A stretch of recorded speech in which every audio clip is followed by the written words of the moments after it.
Okay. All right. So today, um, has been a very rainy day, um, but nevertheless, it is. Today was Kin 96, and that is my galactic signature on the Tzolkin, right? The 260 Kin. And so today is my galactic birthday. If I am not mistaken, this begins or it concludes my 42nd Tzolkin cycle, and it begins my 43rd. So, yeah, um, if I'm not mistaken, it could be my 42nd. I don't know. I've not done the math in a long time. It's easy to understand how many years you've been alive because, we've got tons of resources to look that up. But in terms of like calculating how many Zolkins, you got to count them out and everything. And I've not done that for a minute. But either way, I'm pretty certain I'm now 43 Zolkin old, but 30 years of age. But at any rate, so I didn't plan to make a video for this reason, but I was, you know, doing my morning routine where I read the Bible, do a little bit of decoding, things like that, and I happened to stumble upon an interesting pattern with various verses and things that are being encoded within the Holy Bible. Um, I first want to state that um, I am kin 96, right? And the name of that is Yellow Overtone Warrior, right? So overtone refers to the tone. Yellow Warrior is the seal. So of the 13 lunar tones, I'm tone 5. And of the 20 solar seals, I'm seal 16. So my kin code is tone 5, seal 16. All right. But that makes me Yellow Overtone Warrior. And I want to stress how important it is of why the particular words that are used to describe these things are um, brilliantly crafted. Whoever translated the the the Mayan stats, right, of the tones and the seals, and whoever translated it over to English knew full well what the Mayans were about and what they were really truly doing, because it's the same thing with the Holy Bible. And the Tzolkin is, by the way, very heavily encoded within the Holy Bible, especially the New Testament, signifying very extreme importance of the Tzolkin because it's more so, at least as far as I'm aware, in the New Testament. Um, Actually, before we go further, let's go ahead and do a breath, and then we'll go ahead and get into the rest of the video. So, I guess we can, trying to think of what breath we could do. Yeah, we're going to do a quick and easy one. Uh, just to move along and not make it too complicated. Going to say the prayer request, which will be, and make sure to say the prayer as a standalone statement. You can say it out loud or in your mind. It doesn't really matter. And whenever you do the breath, just make sure to breathe with as much quality as you can, as deeply as you can, as rhythmically as you can, as with as much awareness as you can. Don't focus upon like anything else except for the quality of how you're breathing. So, but we're going to do just a regular 3-cycle G breath starting on theta, which is nose, nose. And I'm not going to say each in and out in and out exhalations, but I will say the breath codes, which will be either nose, nose, nose, mouth, mouth, mouth, or mouth, nose, But whichever one I say, remember it's first in and then out, after we begin the preliminary exhalation. So, yeah. Lord Jesus Christ resonance. Now begin by exhaling the air out of your nose.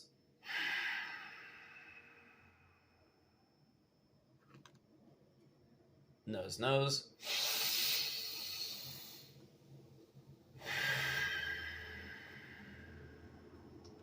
Nose, mouth.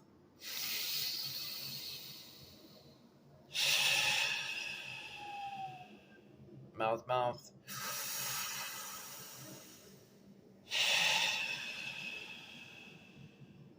Mouth, nose.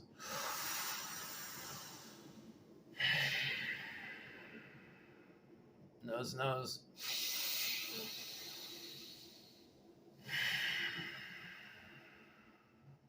Nose, mouth.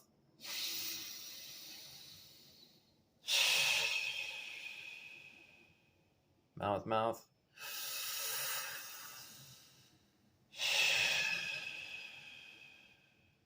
Mouth, nose.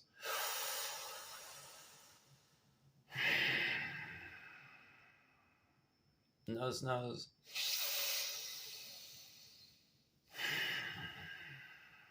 Remember, deep, full breaths. Nose, mouth.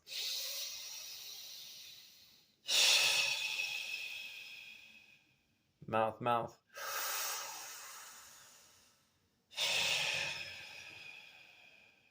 Mouth, nose.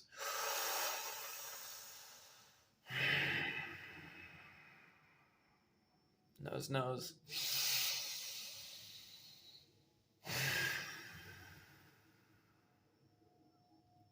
Okay, so hopefully I did that correctly. But either way, that was 3 cycles of a G breath starting on theta. Just give it a moment. I have a lot of energy going through me right now. I kind of get a little lightheaded, but of course that's part of it. That's a type of breath, whenever we go into commands and things like that to help really coagulate and inform information. It really helps to simplify and streamline your awareness because you begin on theta and you end on theta. So there's double amount of theta when it goes into that breath. And it brings you right back up into that brainwave state, right? Which is like the most normal brainwave state to be in, just because it helps to return you to your particular experience. You know what I mean? Whenever you want to pull the energy out into your externalized world, whether that be interacting with other people or doing something externally outside of you, you want to, just do a classic G breath with mouth, mouth, all the way back to mouth, mouth. But anyway, so let me pull up my notes here. So going back to me talking about Kin 96, again, this is something I didn't plan, but lo and behold, the synchronizations brought it right back around to that. Because Kin 96 is an abundant number. In fact, out of the 260 Kin, it is the 21st abundant number, which is cool because I have tone 5, seal 16, and those add up to 21. And the word, what is it?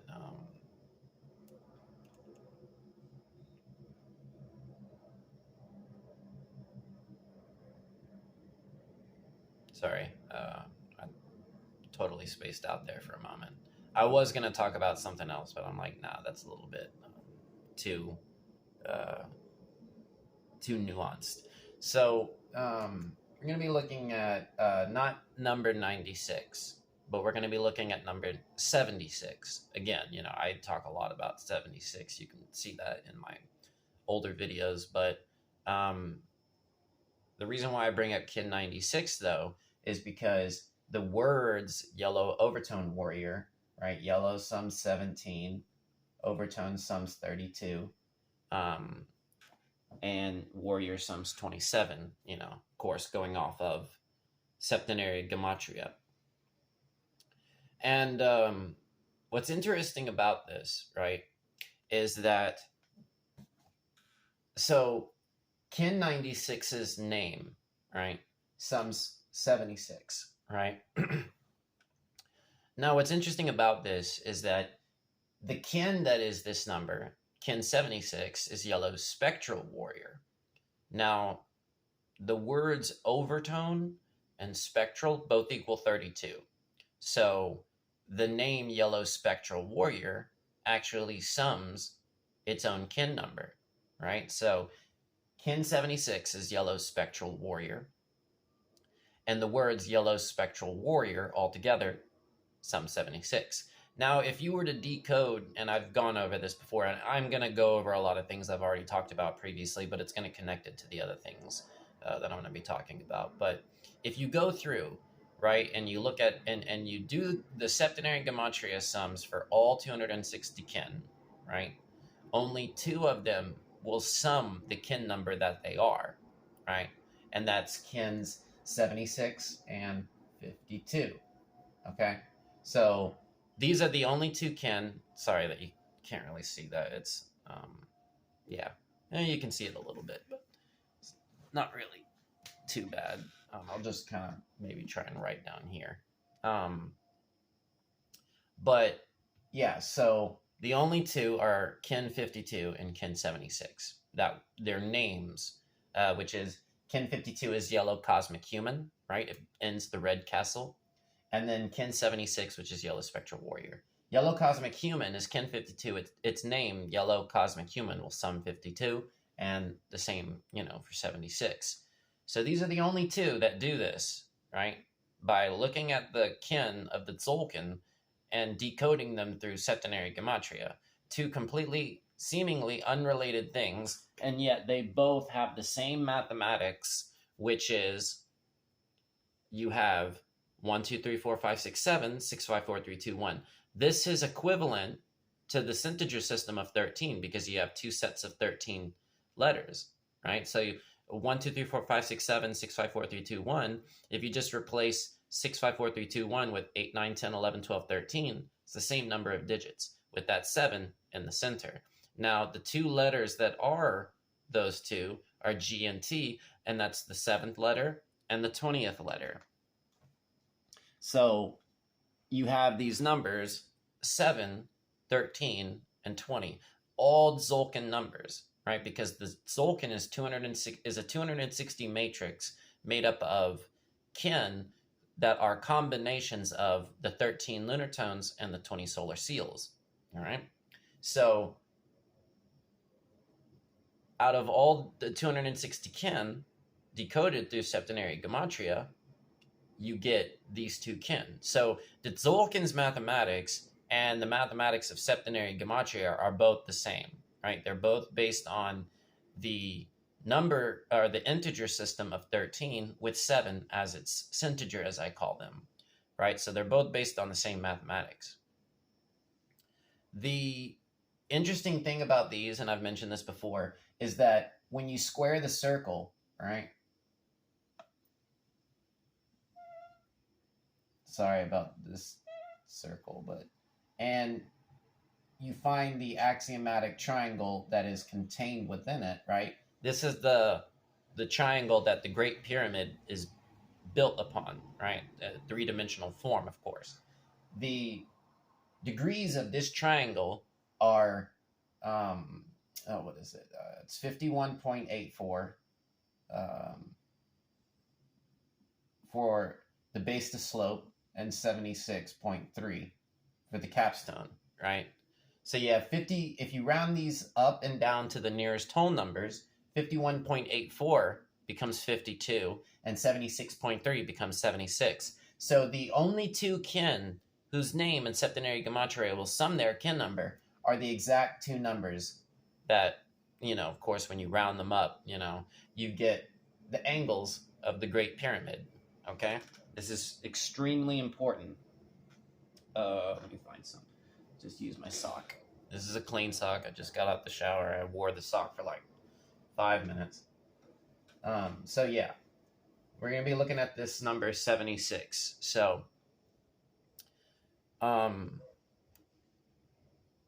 what's interesting about this is that I've mentioned the significance of 76 and many other instances, a lot of it that I'm not going to bring up now. But one thing new that I did, well, I did this a while back, but I actually just looked at it again today.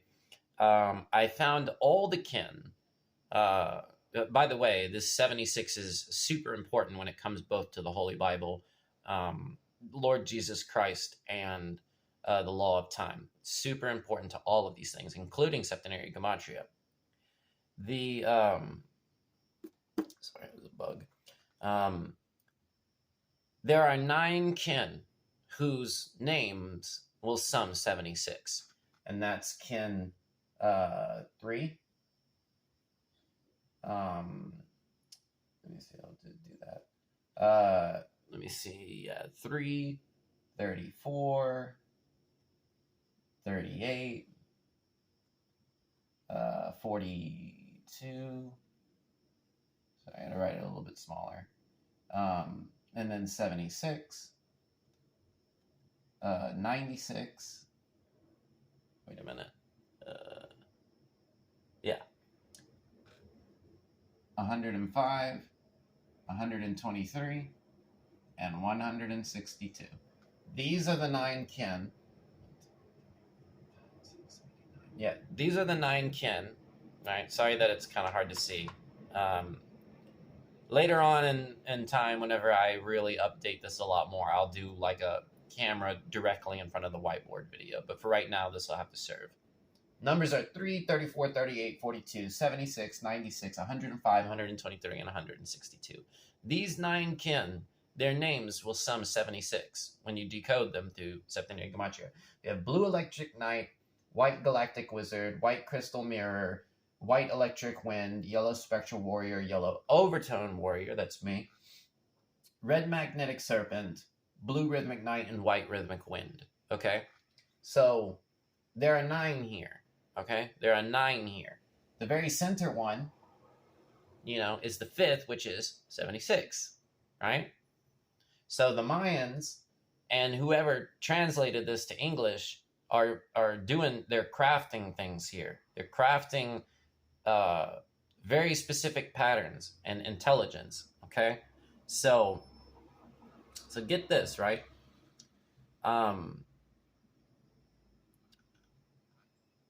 So yeah, there's that, right?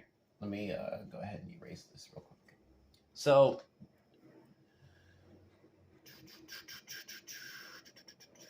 one second.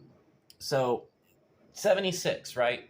All of these sum 76, and 76 itself is the 5th of 9, right? It's the 5th of 9, right? So you have the 5th, or 5 here, right? If you can see that. Of 9, right? And 5 is the centiger of 9. So you have, 1, 2, 3, 4, 5. It's the very center digit, right? It's the centiger. Well, 5 and 9, okay, it's the 5th of 9, right? 5 and 9 is encoding 59, as you know, which is the sum of the name of Jesus Christ, right? It being the 17th prime. Yellow, the word sums 17. So if we were to take, and another way of naming the kin is just their tone and the seal without the color, right? So spectral warrior without the word yellow sums 59, and this goes for the same of overtone warrior, by the way. I'm not alluding to anything. I'm just telling you that's what that's what it is, right? So if we look at just spectral warrior, it sums 59, right? And 59 is the 17th prime, and yellow sums 17, so them together would give you 76. In other words, Jesus Christ's name sums 59. That's the 17th prime. So what you're doing is, and I'm going to coin a new word here. I don't think I've used it yet, but indox, right? It's a new word that I've come up with. It's a new thing that I've coined as a prophet, right? And that is, an indox number is whatever number something is in the list of that particular type of number. So for instance, 59 is the 17th prime. So its indox number of the prime numbers is the 17, because it's the 17th of its category, right, of its type, prime numbers alone, right? Basically saying its prime index number would be 17 because 59 is the 17th of all prime numbers, right? Again, so we take the sum of Jesus Christ, which is 59, and we add what its index number, which is 17, and you get 76. Another way that Yellow Spectral Warrior is encoding Lord Jesus Christ, right? This is like super significant in many other ways. I'm not going to go into, but I'm just going to try and stick to the topic on hand, right? So we're going to also look at this number here. So basically what I said is that 70 of all the kin whose name sum 76, 76 itself is the fifth of 9. So 5 is the integer of 9, you know. And so if you have the trinity of the trintigers, right? That's what I call them, right? So for instance, of 5, right? The trintigers of 5 would be the first, the center, and the last, right?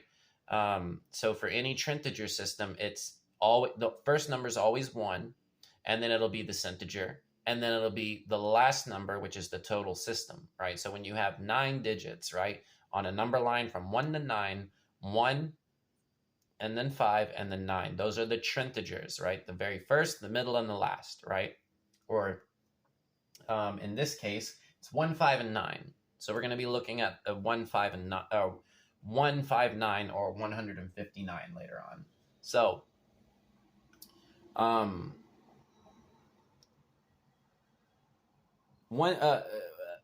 one interesting thing I want to point out real quick, though, is if you take all 13 lunar tones, right, and you add up the value of their septenary sum, right, it sums 383, right, for all 13 tones, right? Sorry, I think this dry erase marker is going out. I may have to go get another one here in a minute. But they all sum 383, right? That's the 76th prime number. So if you decode all the names of all the 13 lunar tones through septenary gematria, they sum 383. That's the 76th prime. You divide that by 13, you get 29.45 or 46, which when you round that up to the 10th place, you get 29.5. That's the length of a synodic lunar cycle. But of course, let's go a little bit deeper, and I've mentioned this before, but there are 14 words altogether for the 13 lunar tones, because tone 4, and we're going to be getting into the number 4 here soon, but tone 4 has 2 words to describe its tone, and that's self-existing, right? So if you divide this number for the value of all 13 tones in septenary gematria by 14 instead of 13, and there's a very important reason why this connection between 13 and 14, which I won't get into, but you divide it by 14 for the 14 words as opposed to the 13 for its tones, right? You get 27.35, which, you know, when you round it up to 27.4, and that's a 0.1 difference of a sidereal lunar cycle. Now, you know, it could very well be 27.35 for all we know. Like, none of us have really mapped it out. It could be 27.3, it could be 27.4, right? But my point is that within the septenary values of all 13 tones, in 2 different ways, it's encoding the sidereal and the synodic lunar cycles. Okay, and this is the 76th prime number. And it's a mirror. It's a mirror. So 3, 8, and then 8, 3, right? And that'll come back in later on.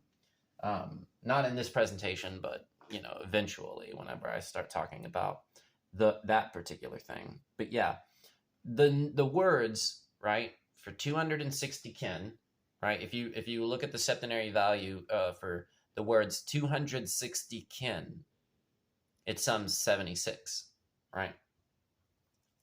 So the very first one that sums 76 is 3, right? So 3, right? Which, as y'all know, geometrically is a triangle, right? Again, going back to the axiomatic triangle within squaring the circle, right? So kin 3 sums 76, right?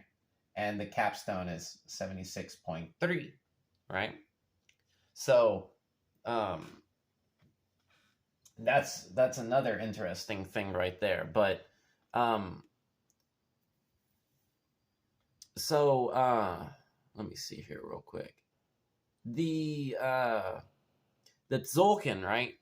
is made up of the 13 tones, right? There are 13. Here, let me see if I can find my. Yeah, the Tzolkin is made up of. This is last year's almanac, but 13 towers or columns is what I call them. Right, going vertically down like this as the kin go through. 13 of them, right? These 13, as well as the tones in and of themselves, represent the 13 major articulations or joints of the body, right? So you have 2 ankles, 2 knees, 2 hips, 2 wrists, 2 elbows, 2 shoulders. That makes up 12. And then you have your neck and spine, right? Which is, one major, like, axis, right? And it's that neck and spine, which is the 7th, right? So if you look at the words in septenary gematria, 2 ankles, 2 knees, 2 hips, 1 spine, 2 wrists, 2 elbows, 2 shoulders, it sums 260, okay? With 14 words and 62 letters. 14 words and 62 letters. 14 plus 62 is 76. Again, like I told you, the words 260 kin sum 76.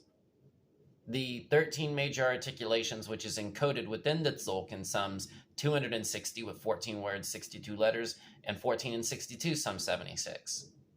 Okay? The 13 tones through septenary gematria sum 383, and that's a 76 prime. Right? The difference between the Hab, which is 365 days, and the Tzolkin, the other major calendar, is 105, and 105 is one of those kin that's sum 76. So 76, not only being the angle of the capstone of the Great Pyramid, is heavily encoded within the law of time, as well as Jesus Christ. So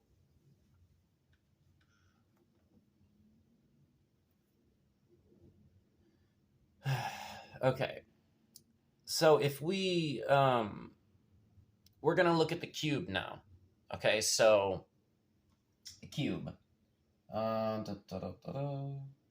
just going to draw one of these here, looking at the corner.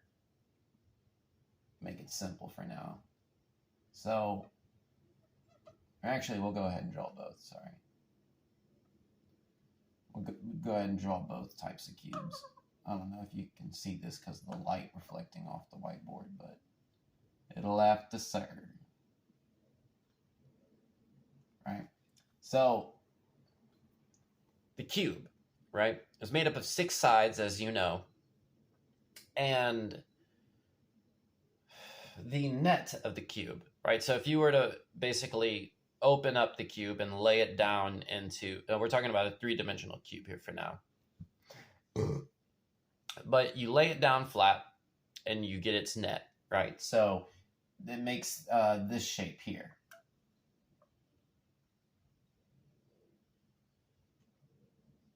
Sorry for the crude drawing, but it'll have to serve for now.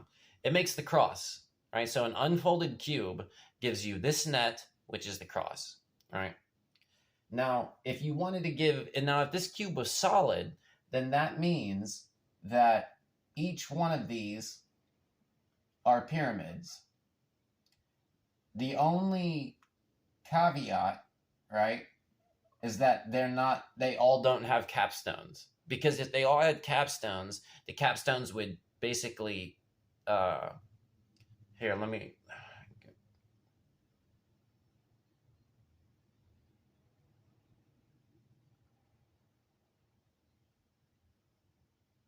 okay, yeah, sorry, never mind. I was wrong about that from back in the day.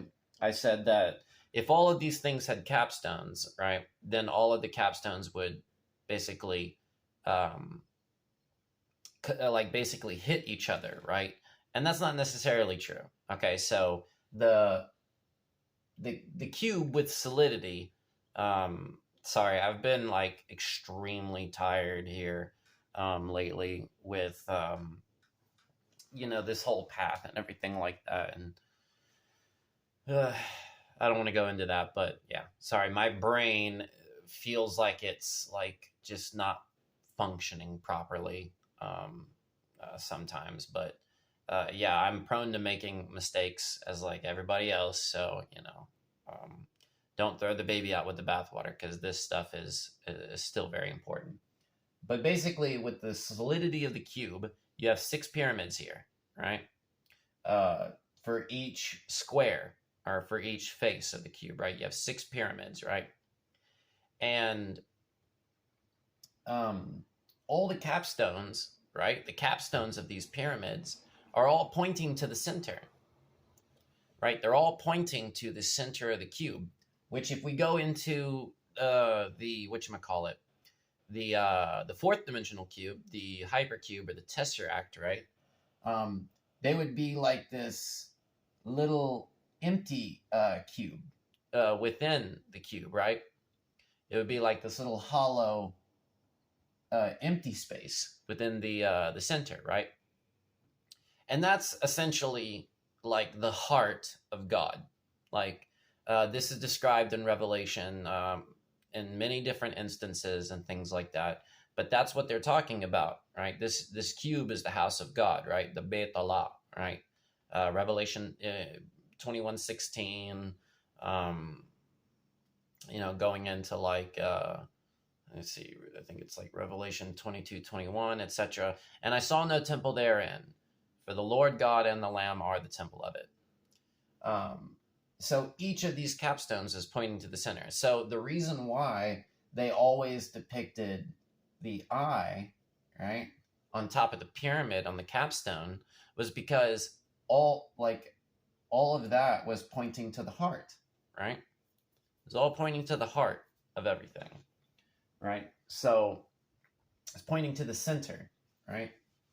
And if we take, for instance, Lord Jesus Christ, right? So Lord sums 13, right? Septenary gematria. Jesus sums 27, and Christ sums 32, right?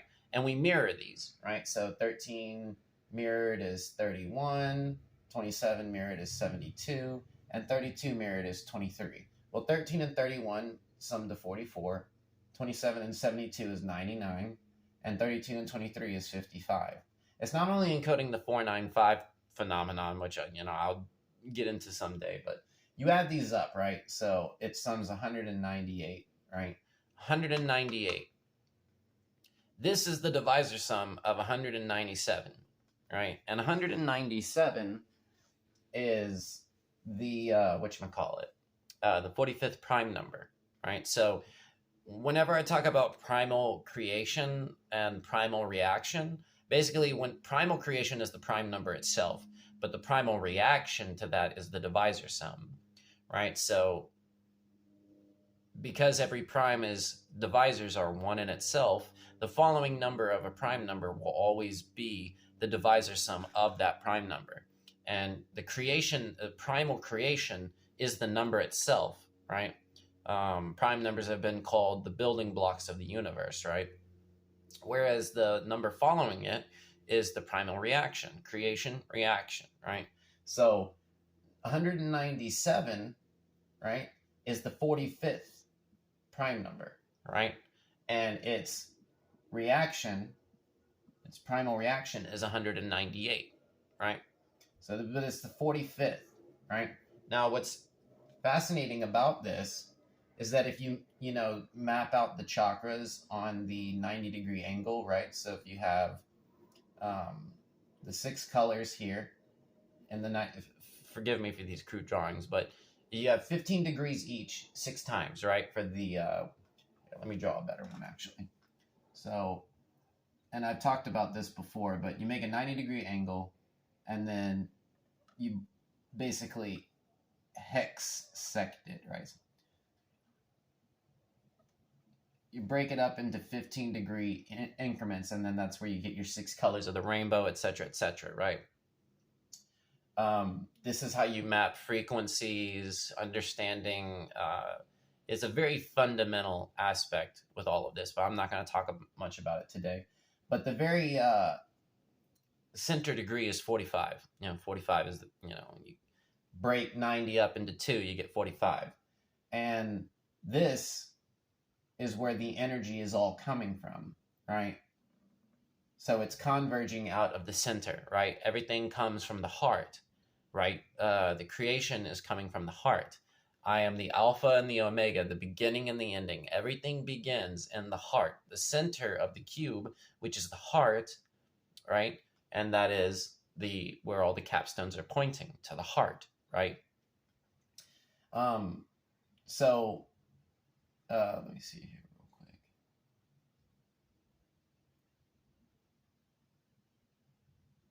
That's where you get this shape, right?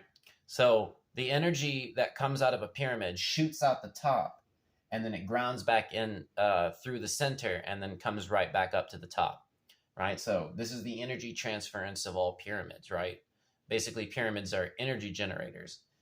And you probably know the from the band Him.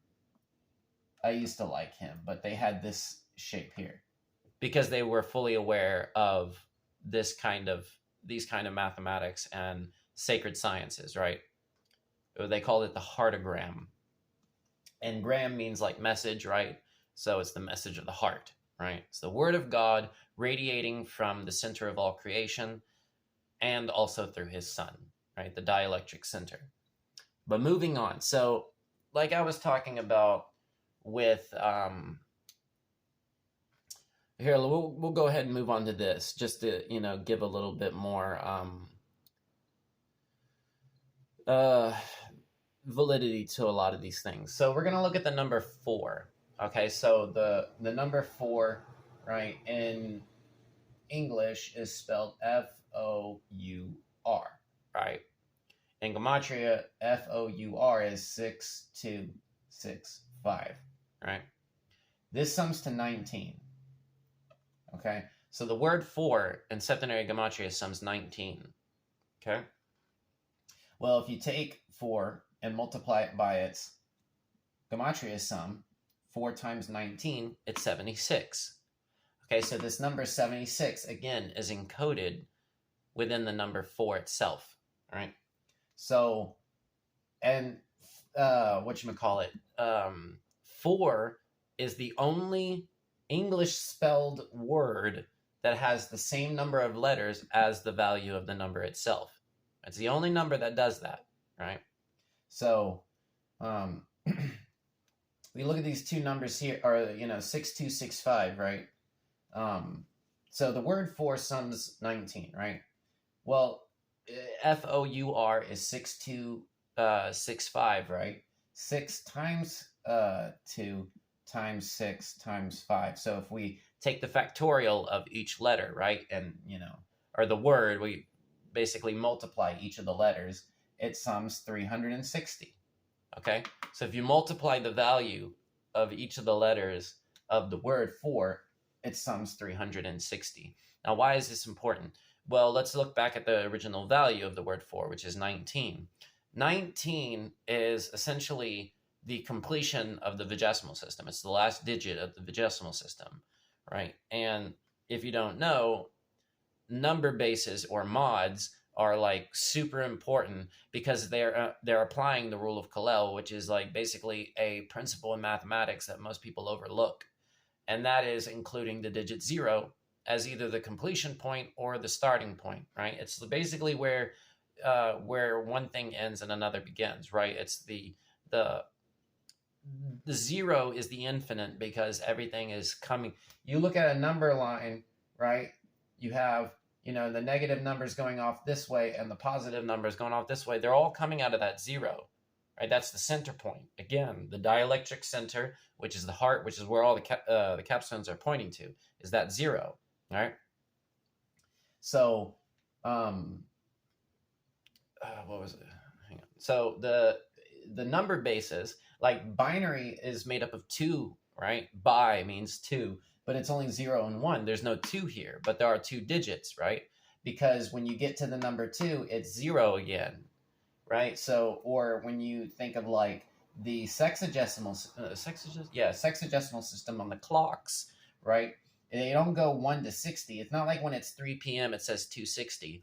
No, it goes 259 and then it drops back down to 0. So really, the sexagesimal system can also be seen as 0 to 59, which is what we use on our clocks. So binary coding for computers, and supposedly some computers are made with ternary coding. I don't know. I kind of heard that just briefly, but and the sexagesimal system, which we use in clocks, right? So 0 to 19, right, is the vigesimal system, which is a system of 20, right? Where it's encoded within nature is on our human body, and that's on our fingers and toes, right? It's the extremities, right? It's basically the sealing off point of our bodies, right? And so, the Vitruvian man, he's standing with the square and the circle around him, right? And his fingers and his toes are touching that perimeter, right? So this 19 here, or 20, is related, our fingers and our toes is related to the circumference or the perimeter of a circle, okay? And go ahead and prove that. So 19, when triangulated, right? So if we, triangulate 19, it sums 190. Well, the divisors of 190 equal 360, okay? And the square of 19, right? So if we square 19, it's 361, right? This is the monad, right? Which is the perimeter of the circle and the center, right? So that's another way that 19 is encoding the perimeter of the circle, right? Or the extremities of 360 degrees, which is also the square, going back to the squaring of the circle, right? The in the Tao Te Ching and what is it? In Tao 19, okay? It says return to the center of the circle, right? Return to the center of the circle, right? Let me see if I can find. Hang on one second. Let me get my copy of the Tao Te Ching.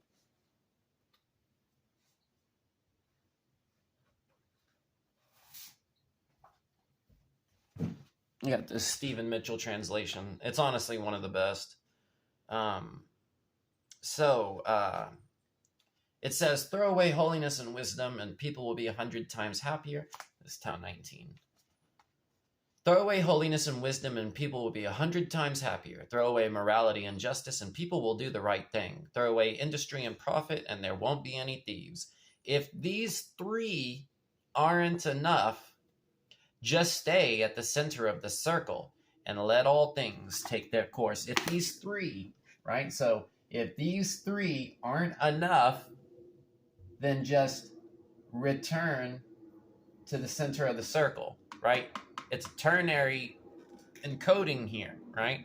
Because if these three aren't enough and you go to 4, boom, you're back at 0 again. So that's the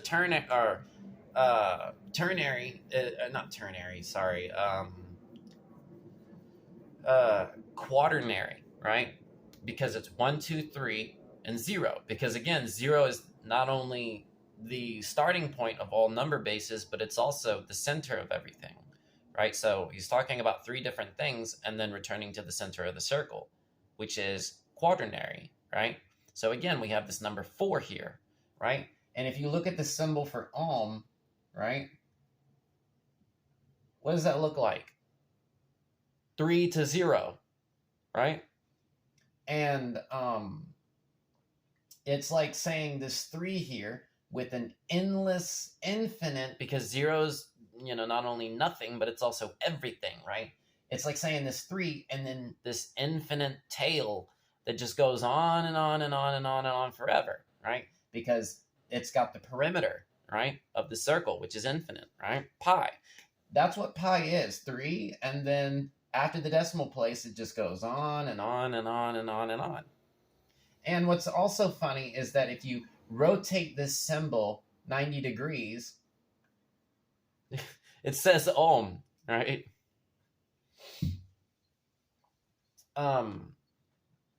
And it's a symbol of a chant, right? It's like saying that the sound, right, the word, right, is infinite, right? It's like they talk about the Anahata chakra or something like that, where it's like the all-pervading eternal sound that's reverberating at the basis of all things, right? And that's your heart, anahata, right?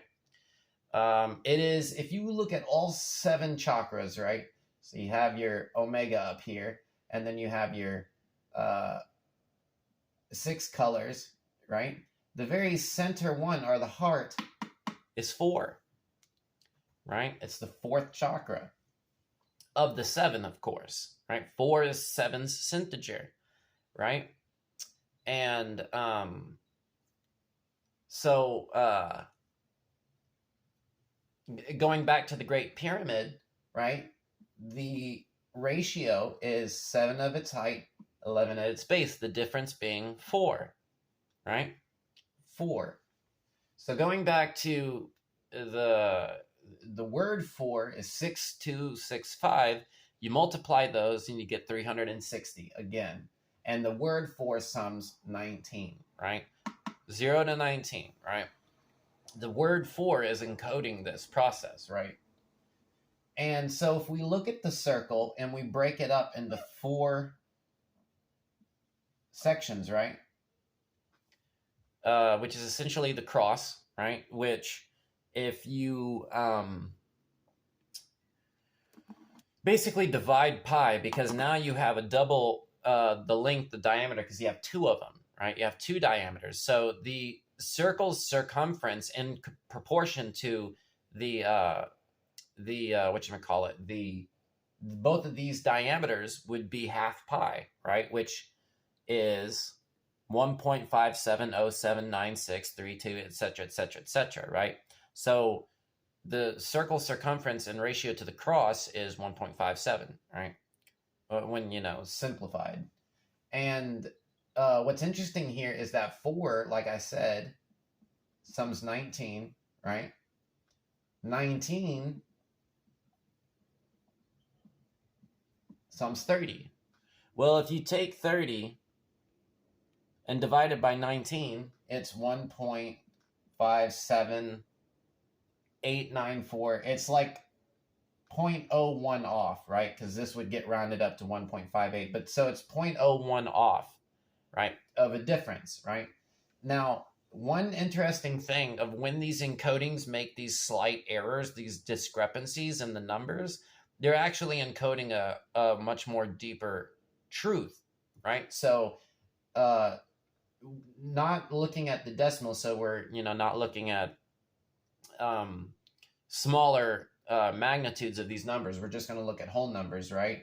1.57 becomes 157. This is the 37th prime, right? I'm not going to get into too much of that, but since it's a prime, that means its primal reaction is 158. These are the 2 numbers here, right? Encoded within 1, the diameter of, the circumference of the circle in proportion to the cross, and 30 divided by 19, which is the 2 sums of 19 and 4, is 1.58, right? So these 2 numbers are the primal creation and the primal reaction, right?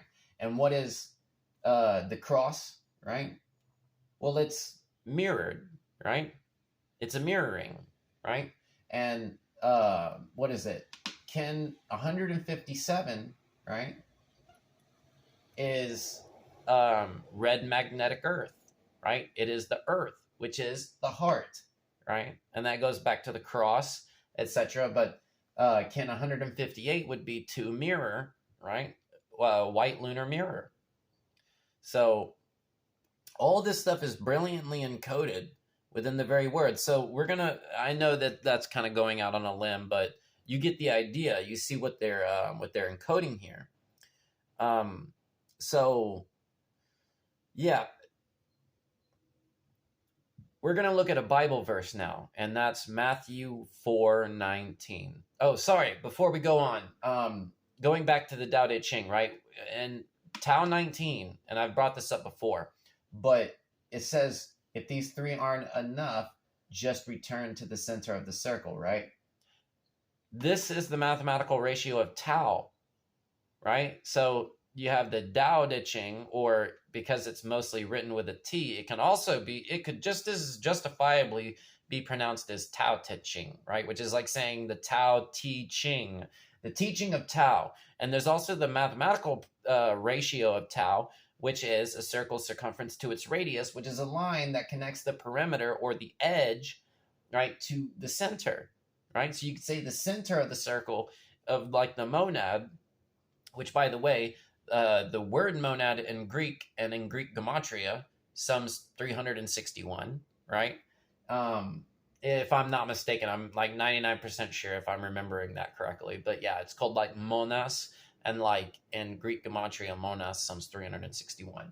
But it's a line that is a path to the center, right? It says return to the center of the circle.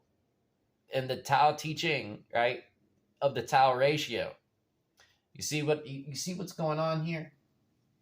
You see how it's all synchronized? But anyways, moving on. So Matthew 4:19. And he saith unto them, follow me, and I will make you fishers of men. Now there's so much in these verses, so I'm only going to basically talk about things that I'm aware of. Actually, no, we're not going to read that one first. We're going to begin with this one. So instead of Matthew 4:19, we're going to look at Matthew 19:4. So Matthew 19:4 said, and he answered and said unto them, have ye not read that he which made them at the beginning made them male and female? So we already got, your hydros gamos, you already have your alchemical marriage here, the reference of the male and female at the beginning, right? But he's asking them, have ye not read? Read is the lowest chakra, which resonates with the body, right? The externalized aspect of the cube.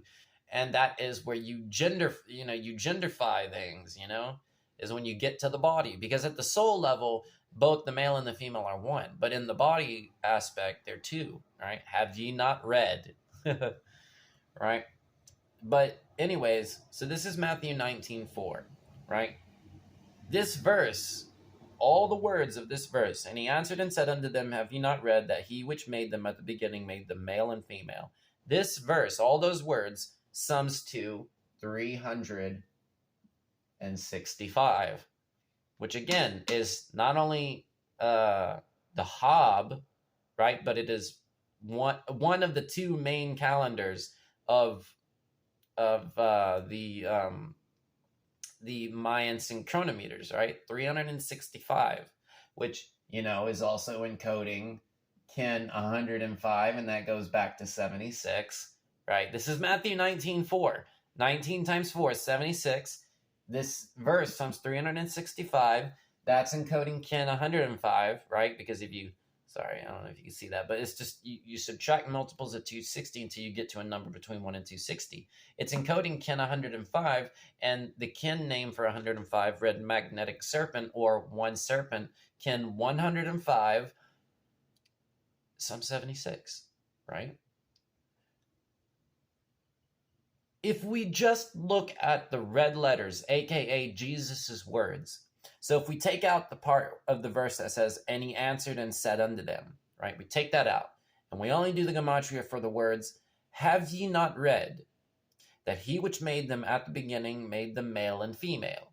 We just look at the gematria of those words alone, the red letters, right? They sum 260.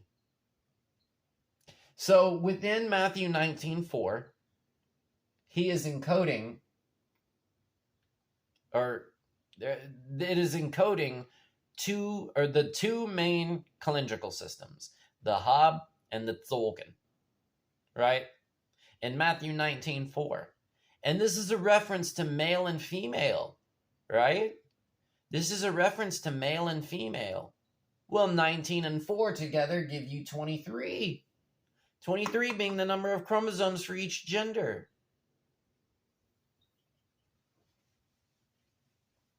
Right? It's the sum of the words heaven, mirror, twins, fish, scales, all references to the two genders, right? 23, because 19 plus 4 is 23. This verse has 24 words. 24 words.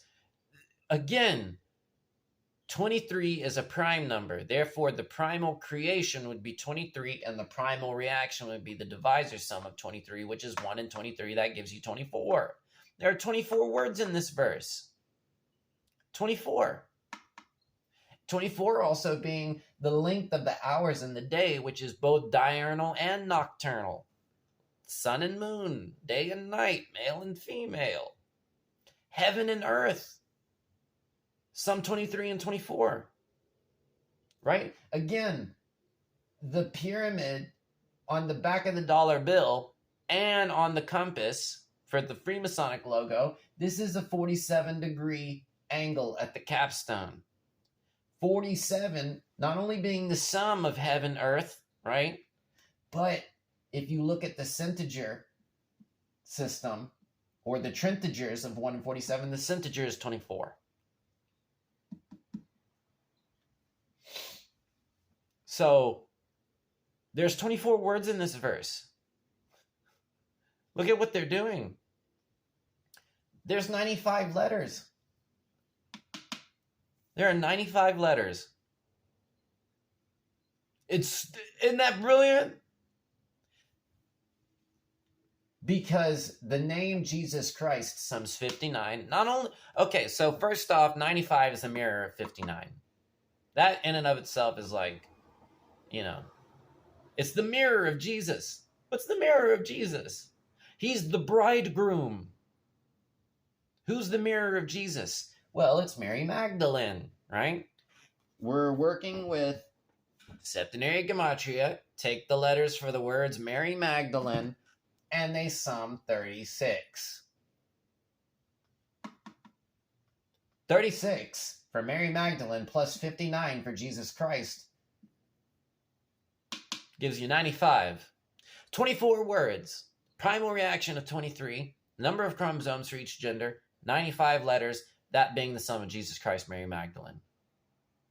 Again, going back to 9 and 5, at the very beginning of all of this, was 76 being the fifth of all 9 kin, who sum 76. Because at the center, where all the capstones are pointing, there is no male or female. They're both one in God. They shall no longer be twain, but be one flesh. Right? But if we just look at the red letters, right? If we just look at the red letters, right? The consonants sum 169. That's the value of the consonants for just the red letters, 169. And there are 41 consonants. The vowels sum to 91, and there are 26. What do all of these numbers have in common? The number 13. 169 is 13 squared. 41 is not only the 13th prime, and adding every prime up to 13, which are the first 6, and the gematria total for the word 13 is 41, right? Sorry, I don't know if you can see that. 91 is the triangulation of 13. 26 with 7 as its integer, right? Or 7 times 13, because you can easily triangulate an odd number by multiplying its total number with its integer. And 26 being 13 times 2, right? Again, 26 being all parts of the cube, right? You have 6 faces, 8 vertices, and 12 lines. The cube, again, have ye not read. It's platonic solid for the red chakra, which is genderfying. But all those numbers, right? So remember, the red letters sum 260. That being the Tzolkin, which is a matrix of 13 by 20, right? And the consonants sum 169 with 41 consonants. Vowels sum 91 with 26. All those numbers related to 13. Brilliantly encoding. Why? Because 13 and 13, male and female, right? Because you have 26 letters, half of them are masculine, half of them are feminine, right?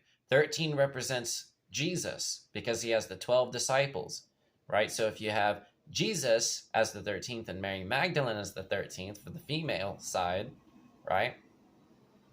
Again, All of this brilliantly encoded. Here, let me see this real quick. Yeah, so 4 and 19, right? Because we just looked at Matthew, right? 19:4. Well, what is 19 minus 4? Let's look at that now, okay? So 19 minus 4, that's 15, okay? 15. Why is this important? Okay, so if we look at all the names for the Greek letters in septenary gematria, so we're not looking at Greek gematria. What we're looking at is septenary gematria for the Greek, for the English translations of the Greek letters. Okay, there are only 2 Greek letters, right? If I'm remembering correctly, but I'm pretty certain. There are only 2 Greek letters whose name in English in septenary gematria will sum 19. And that's delta, which is also a brainwave, the orange brainwave, by the way, because it's the 4th, right? And 4 is form, self-existing, right? It is the delta chakra, right? Because the delta is your sacral, which is your genitals, you know? It gives you your gender. Delta and Omicron. These are the only 2 in their English translations decoded through septenary gematria that sum 19. These are the only 2. Delta's the 4th, Omicron's the 15th. These are the only 2 that sum 19. The 4th and the 15th. 4 plus 15 is 19. And what is D and O telling you? Do. The D is half of a circle. The O is a full circle. Going back to the 2 halves of a circle. You know, 19 has a very prominent, like, a lot of prominent synchronizations going on in the world right now. That's all I'm going to say. Right? But certain words should be understood. Right? Okay. Certain words should be decoded in septenary gematria. Moving on. Corona means crown, by the way. Okay? And the sun has a corona. It has a crown of thorns, right? It's the rays of the sun, which is the word of God. We're going to look at Galatians 4:19 now, okay? Galatians 4:19. My little children, of whom I travail in birth again until Christ be formed in you. Right? There's another reference to form, or I guess one reference to form, but this verse, Galatians 4:19, sums 259. Again, going back to the rule of Kalel and number bases, a number system of 260 is also 0 to 259. This verse sums 259 in gematria, right? 259 is not only encoding the Tzolkin, but 259 is also the 76th non-prime odd number. And it is the last non-prime odd within the Tzolkin. So there are cycles within cycles in the Tzolkin, right? There's the prime cycle, which there are 55 kin throughout the Tzolkin, which are prime, right? And those are very specific kind of days. But the other odd numbers that are not prime are the non-prime odds. And there are 76 in the Tzolkin. There are 76 from 1 to 259. 1 being the first, 259 being the 76th, right? This is Galatians 4:19. 4 times 19 is 76 again, right? And the 76th non-prime odd is 259, which this verse sums.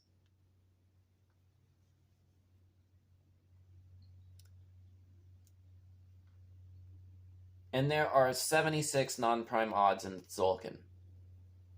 We're going to look at Matthew 4:19 now. There's a lot of 19.4s and 419s in the Bible that's encoding this stuff. That's what like took me by storm, was that I was like, well, I'm just gonna look at all the 19.4s and the 419s and see what comes up. You know what I mean? There most of them are encoding such a deep truth that it's like I couldn't make sense of it right off the bat, but some of them were simple enough that I could understand. But they were just looking at them back to back. They were creating some really interesting patterns. I need to review Marty's book, Lord Jesus Christ, again to kind of get more fluid and fluent with the numbers and how they all relate to each other. But we're going to look at Matthew 4:19. This was simple enough for me to understand, and also as references to the Tzolkin, right? So, Matthew 4:19. And he saith unto them, follow me, and I will make you fishers of men. Okay? And he saith unto them, follow me, and I will make you fishers of men. This is Matthew 4:19, and this verse sums 199, right? Sums 199.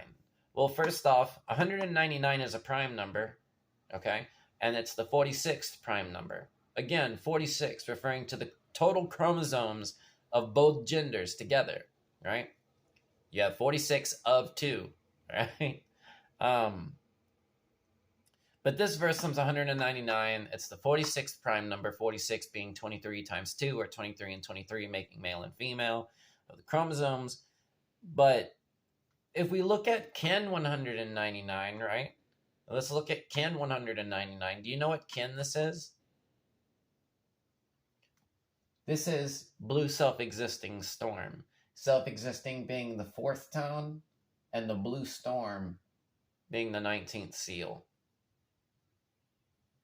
That's its kin code, 4.19. This is Matthew 4:19. Sums 199. Kin code of kin 199, 419.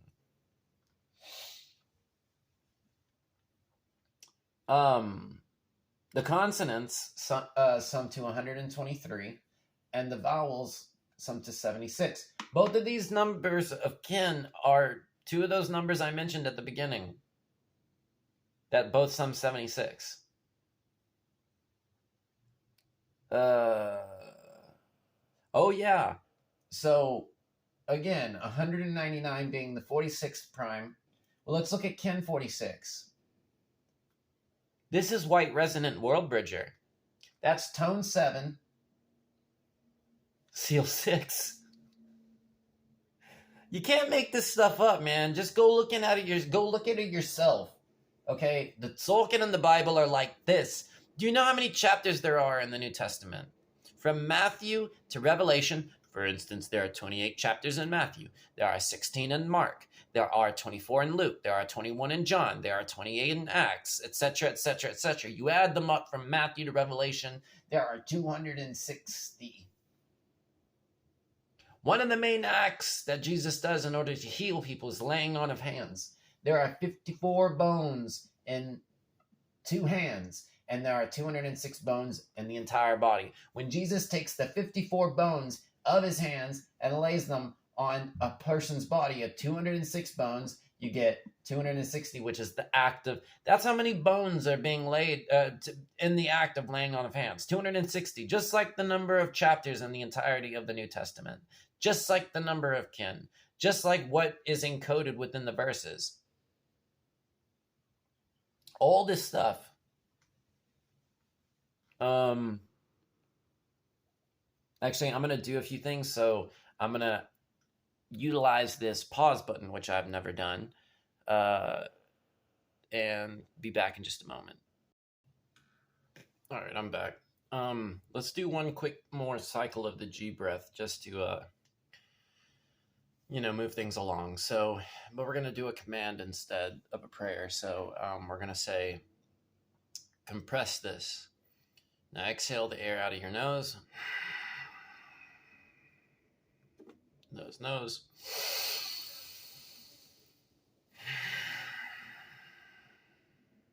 mouth.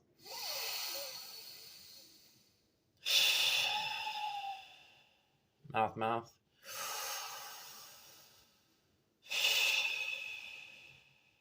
Mouth, nose.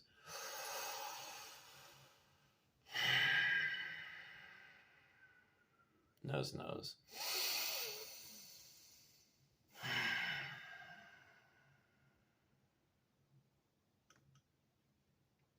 Okay, so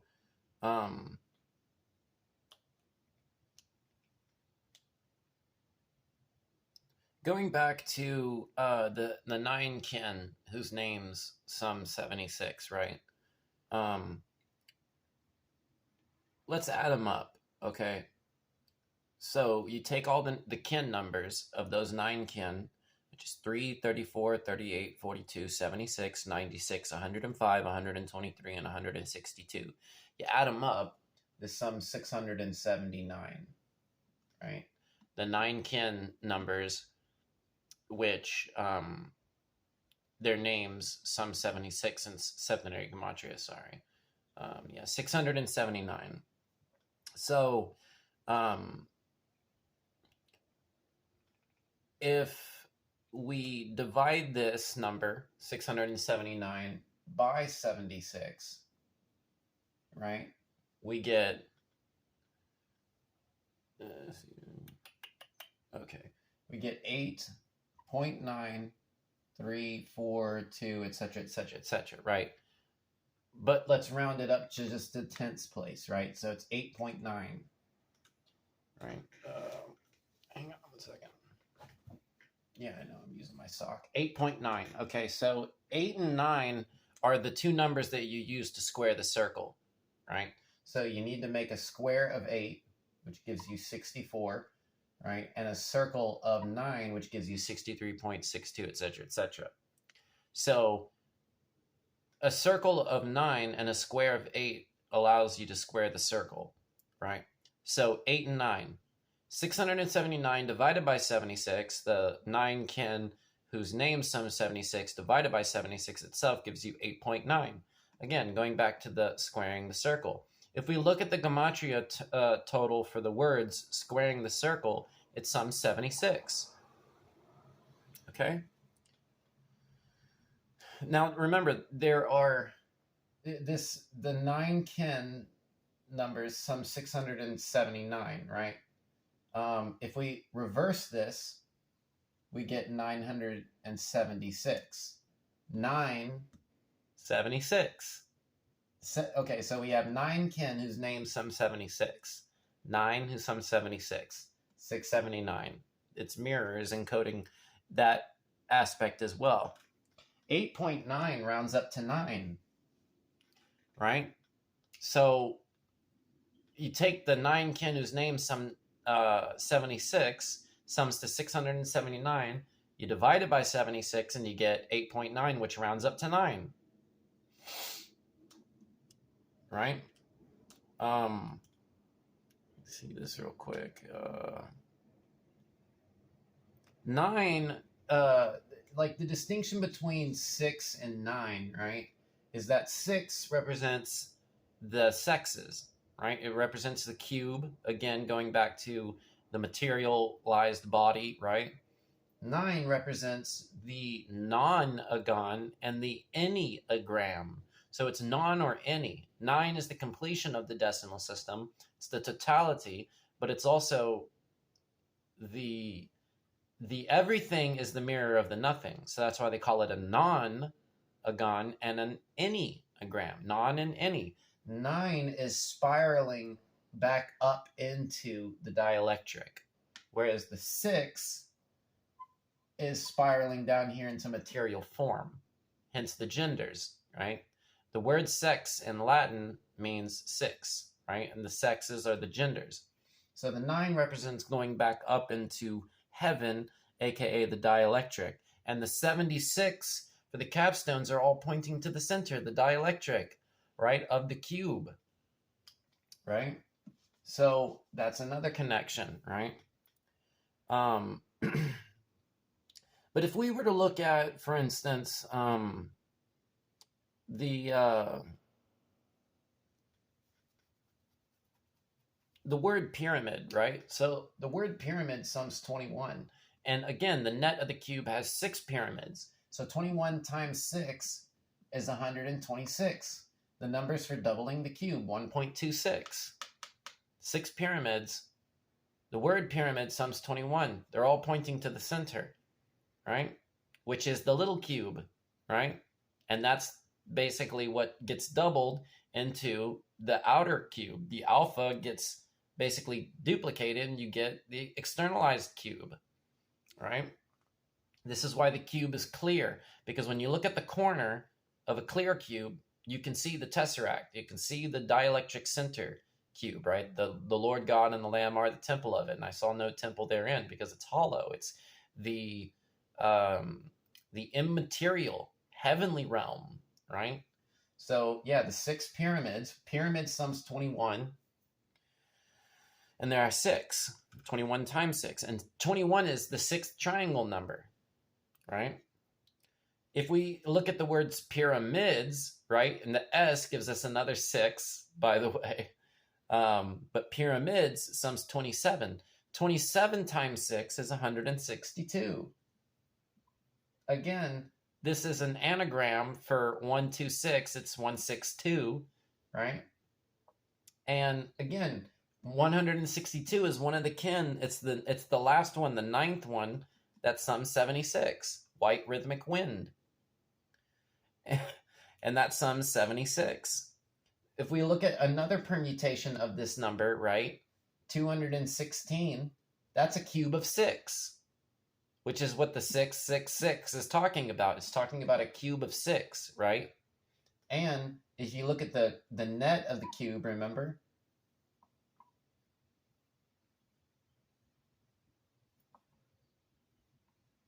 Right? The net of the cube. Each one of these is 360. 360 times 6 for 6 squares is 2,160.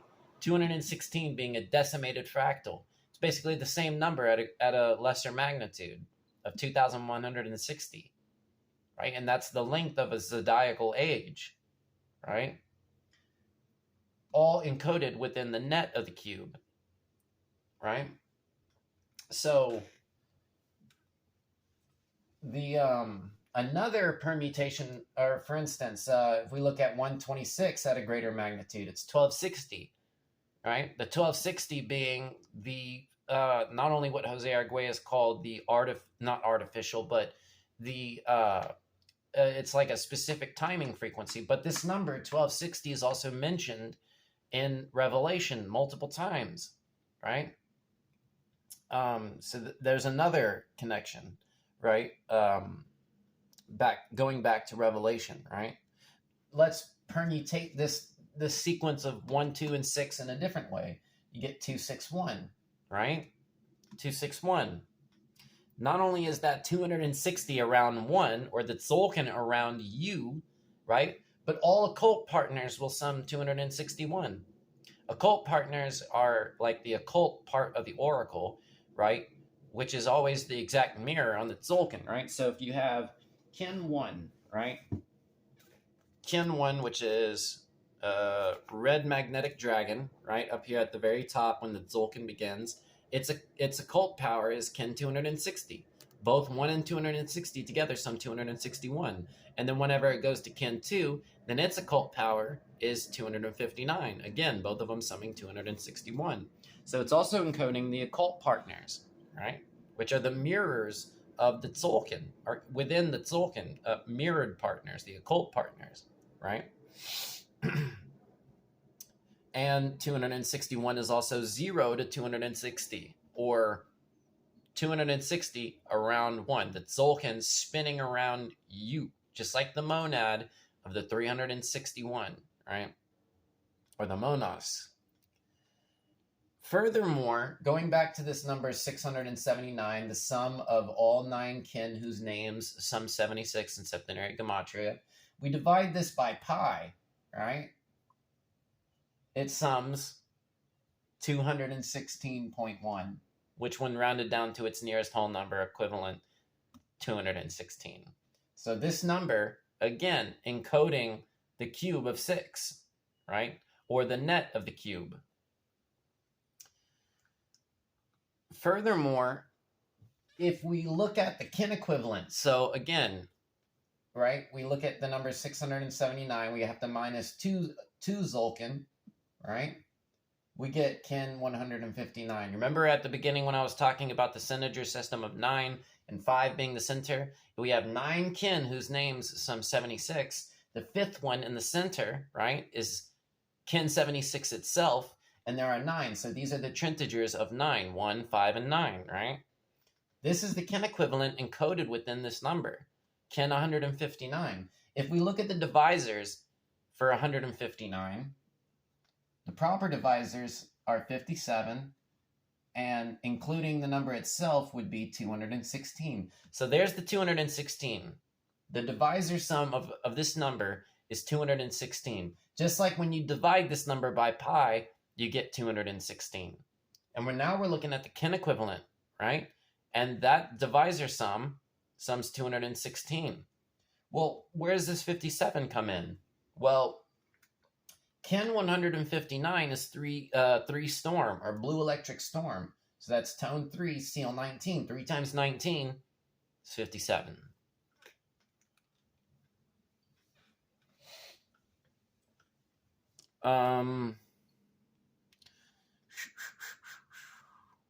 The divisor sum of 679, just like I mentioned, is 105.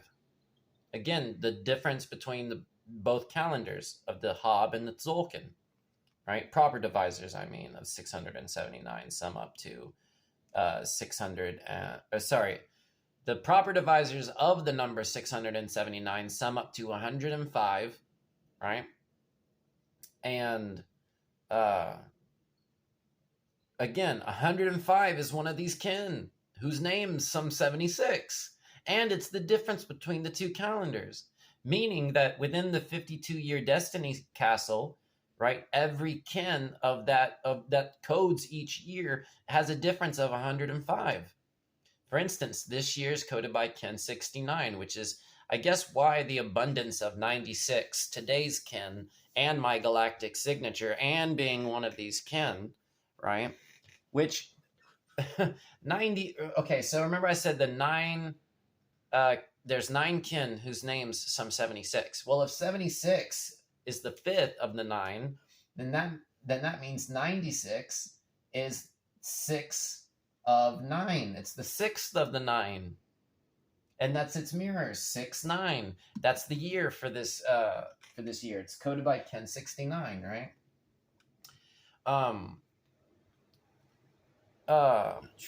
Where was I?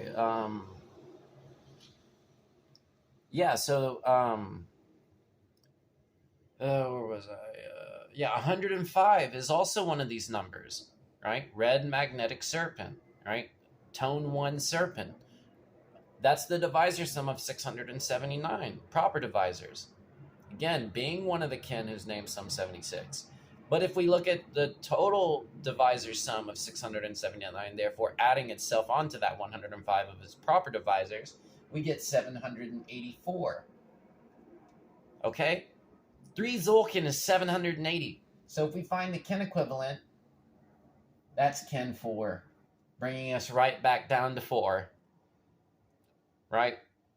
And in Gematria, 4 sums 19. 4 times 19 is 76.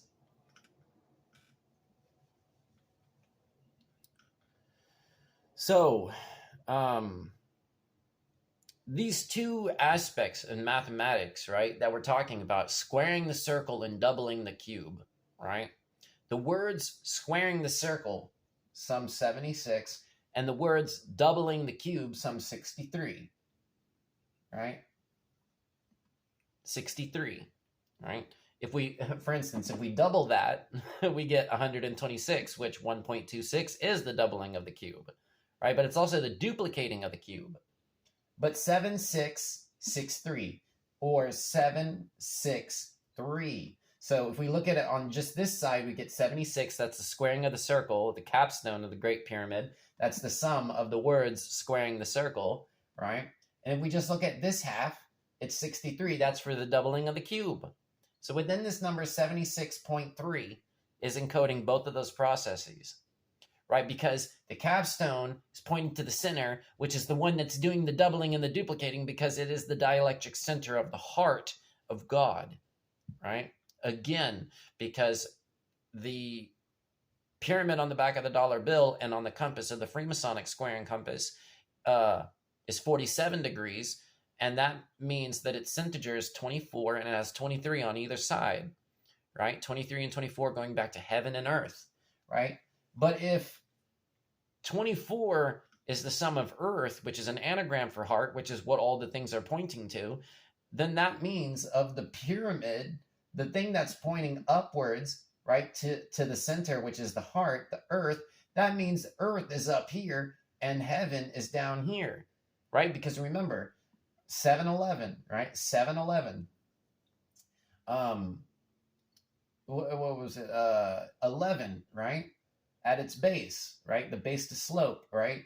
The size, right? Rounded down, it's 11, right? 7 is its height, 11 is its base. 11 in septenary gematria sums 23. Just like how 23 o'clock is 11 p.m., right? This goes back to the words twins,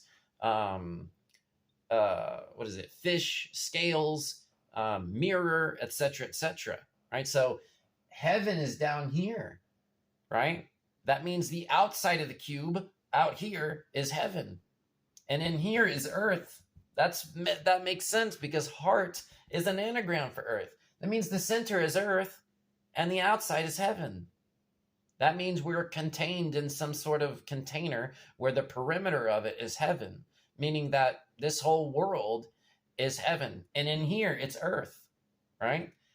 There's an album by one of my favorite bands by Hum, and it's called Downward is Heavenward.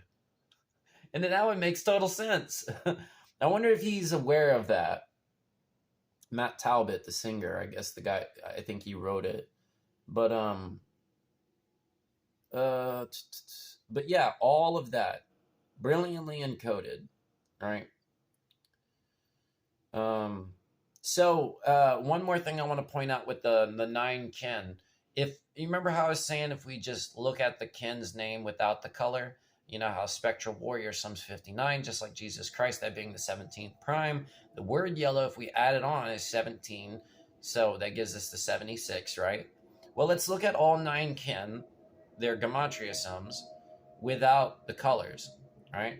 So Electric Knight is 61, and we're looking at the septenary gematria totals. Galactic Wizard is 49, Crystal Mirror is 49, Electric Wind is 49, Spectral Warrior, Overtone Warrior, both are 59, Magnetic Serpent is 62, Rhythmic Knight is 61, and Electric Wind is 49.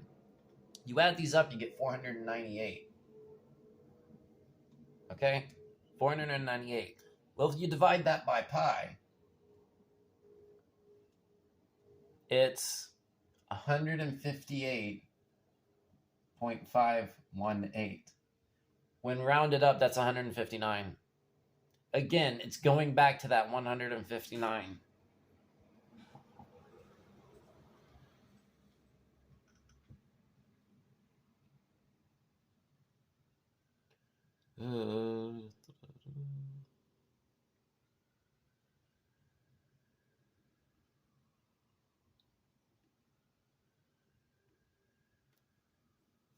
So 2 Timothy 1:6. Okay, 2 Timothy 1:6. These numbers, 2:16, right? 2 Timothy 1:6. 2:16. Again, going back to the cube, right? It says, "Wherefore I put thee in remembrance, that thou stir up the gift of God which is in thee by the putting on of my hands." Again, remember the laying on of hands is encoding the Tzolkin, etc., with the number of bones, etc., right? This verse, not only is it encoding 2:16 for 2 Timothy 1:6, but it's also encoding with its gematria sum, and its gematria sum is 419. Okay? All those words, "Wherefore I put thee in remembrance, that thou stir up the gift of God which is in thee by the putting on of my hands." This sums 419. Yeah, I'm sorry about the light, but the kin equivalent for 419 is 159. So 419 is also kin 159. Again, this number 419 or 4 and 19, right? Yeah,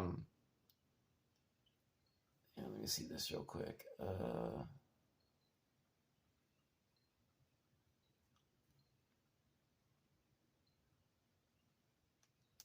Yeah, so there's that. There was another thing that connects to some other stuff, but I'll bring that up later on. I'm going to look at Matthew 7:6 now. Okay, Matthew 7:6. Give not that which is holy unto the dogs, neither cast ye your pearls before swine, lest they trample them under their feet and turn again and rend you. This verse sums 520. This is Matthew 7:6. Okay, this is Matthew 7:6, and this verse sums 520. Well, 520 is 2 Tzolkin. So if you have a Tzolkin for the man and a Tzolkin for the woman, or 2 Tzolkin, you get 520. Again, this is Matthew 7:6, because 7:6, right, is not only encoding all of this other stuff, right, with 7 and 6, but 7 and 6 are, say you have this cube here, right, and you have 6 sides, right? You have 1, 2, 3, 4, 5, and 6. The Sabbath, the seventh, where God rests, the dielectric center of the heart, is that 7th point. So you have the 7th point with 6 around 1. This is where you get the Cairo, right? This is where you get the compass and the square, you know, the Star of David, etc., etc. All of this with the numbers 7 and 6. Why the capstone of the pyramid is 76 degrees, because it's pointing to the center with the 6 around 1, right, which is the 7th, right? It does the same thing with Jesus and his 12 disciples with the number 13. 13's integer is 7. Jesus is that 7 with 6 disciples on one side, 6 on the other, right? This is the Last Supper. But this verse sums 520. The consonants, for instance, the consonants sum 343. And there are the number of consonants is 77, right? So you have this 7 here, right? Which is not only 7 times 11, encoding, you know, the 711, right? But 7 to the 3rd power, right? Or 7 times 7 times 7 is 343, right? 343 is 7 to the 3rd power, right? The vowels are 177, and whereas I don't know much about 177, right? The number of vowels is 45. Again, going back to 45 being the center of the 90-degree angle, which gives you the heart, right? That's where the energy of the pyramid is coming out of, is that 45, right? Yeah. Many different ways that the Bible is encoding this, right? Matthew 7:6, right? Let me see real quick. Yeah, there are, of Matthew 7:6, right? There are 122 letters and 29 words, right? 122 letters and 29 words. If you add 29 and 122, you get 151. And why is 151 important? Well, because the centiger system of 151 has the centiger of 76. 76 is the centiger of 151.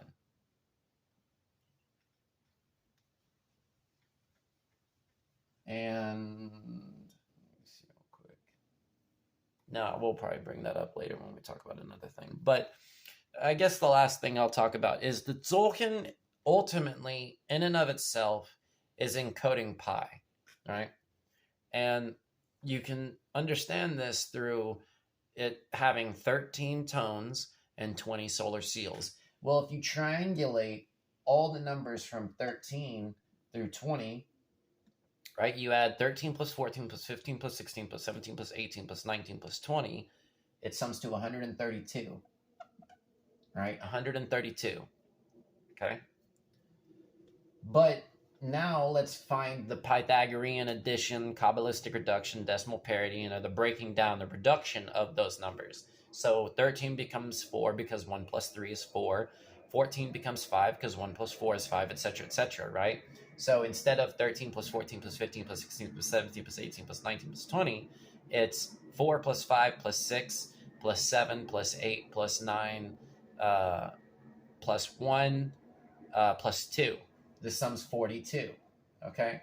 So if we look at the triangulation of 13 to 20, you get 132. The reduction value is 42, and 132 divided by 42 is pi, or an extremely close approximation of it, right? But either way, it's close enough to pi that it basically is indistinguishable, but it's not exactly God, right? But it's of God's design, right? So yeah, the Tzolkin of the numbers of 13 and 20, right, are encoding that, right? So let's look at Matthew 3:14, right? Matthew 3:14, because 3:14, it's encoding pi, right? 3.14. But John forbade him, saying, I have need to be baptized of thee, and comest thou to me? This verse sums 260, right? And that being, again, another reference to the laying on of hands, even though this verse doesn't mention it, that's one way that Jesus heals people, right? And John is about to baptize him, right? With the use of his hands, right? But yeah, that verse sums 260, Matthew 3:14. And again, the two numbers of the Tzolkin is encoding pi, right? And, oh snap, give me 1 second. Ant got in here. Oh snap, there's another ant. Yeah, I know I probably shouldn't be killing these little guys, but yeah, I know. I don't really agree with it, but the way I see it is like a mercy reincarnation. It's like, they move on to their next body, the soul that they are, but yeah, I know it's wrong.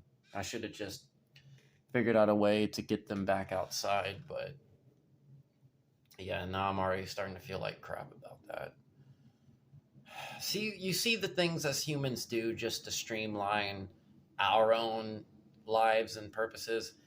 I promise, the next ones I find in here, I won't, because now I'm thinking about it, and now I feel like crap. But sorry, let's just try and move on. Luke 11:35. So 11:35, right? One thing to note here is pi, right, in English gematria is 3 and 5, right? Right, which if we take 3.14 as two separate sets of numbers, we have 3 here, and 1 and 4 give us 5, right? Pi, right? And what's interesting is that the first whole number set that we can use in order to get a close approximation of pi is 22 and 7. That would be the first, right? So the 0, right, would be the one before it, but you're not using a whole number. You're using 3.5. So 11 divided by 3.5, right, is pi, right? This is Luke 11:35. And remember, like I said, when you place the decimal between two numbers, it doesn't really change the value of the number. Well, it does, but the numbers themselves remain the same, which is the archetype energy, right? You're just changing the magnitude of the number. That's all the decimal does. It doesn't make it a different number. Well, it does, but doesn't change the aspects or the attributes of those numbers, right? So like for instance, 7.6 is like a decimated fractal of 76, right? So if you take 7.6, multiply it by 10, you get 76, right? And so that's why I call it a decimated fractal, because it has to do with the decimal system, right? Its difference of magnitude is by 10, right? Or I guess in this case it would be like 1,000%. You know what I mean? Which it's like 10, right? You're taking it and multiplying it by 10, or dividing it by 10, whichever way you look at it. But it says, "Take heed, therefore, that the light which is in thee be not darkness." Right? Take heed, therefore, that the light which is in thee be not darkness. This verse, Luke 11:35, which 11:35, 11 divided by 3.5 is pi, right? You can actually see, this number, like the phone that I got, the one that I'm filming on the box that it came in, the default time on it was 11:35. You know what I mean? And a lot of times the numbers that they put on those things are significant in that means, because a lot of those people, that work for those companies know what they're doing. But Luke 11:35 sums the verse in gematria, septenary gematria, sums 260.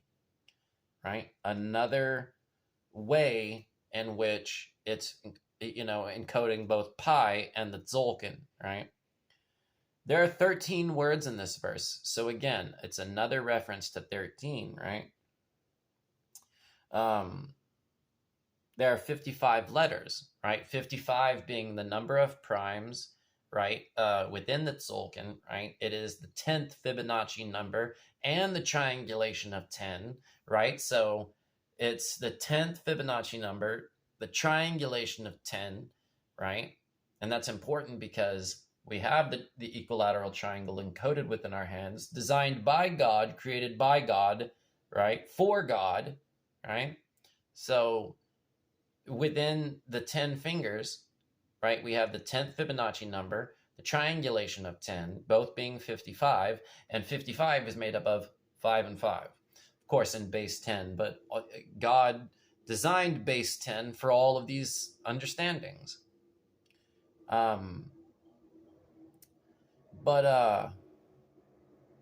So 13 words, with 13 being a significant number of the Tzolkin, right?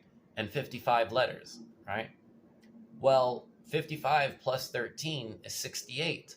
Why is 68 important? 68 is a very key number because it is the abundance of the number 260, right? The number abundance being the gratuitous value of its divisor sum, proper divisors, right? So the proper divisors of 260 sum 328, and 328 is an abundance of 68, right? And 328, it's like saying 328. 3, right, of the triangle made up of the 28 bones, right? The word 3 sums 28, right? There's many other things that go into this, right?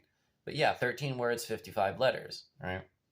You subtract 13 from 55, you get 42, right? 42 being 3 times 14. The generations from Adam all the way to Christ broken up into 3 segments of 14. 42 being the degrees of the rainbow from the point of the observer, etc., where they, basically, well, not manifest, but the pinnacle of it, the apex, the zenith of the rainbow. 42, right? So there's that as well. And what is it?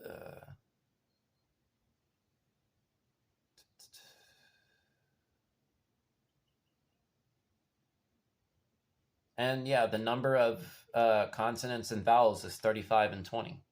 So again, another distinction, right? With this 35 being, this is Luke 11:35. The number of consonants are 35 and the number of vowels are 20, right? And the number of words altogether are 13, so you got 13 and 20 in there as well.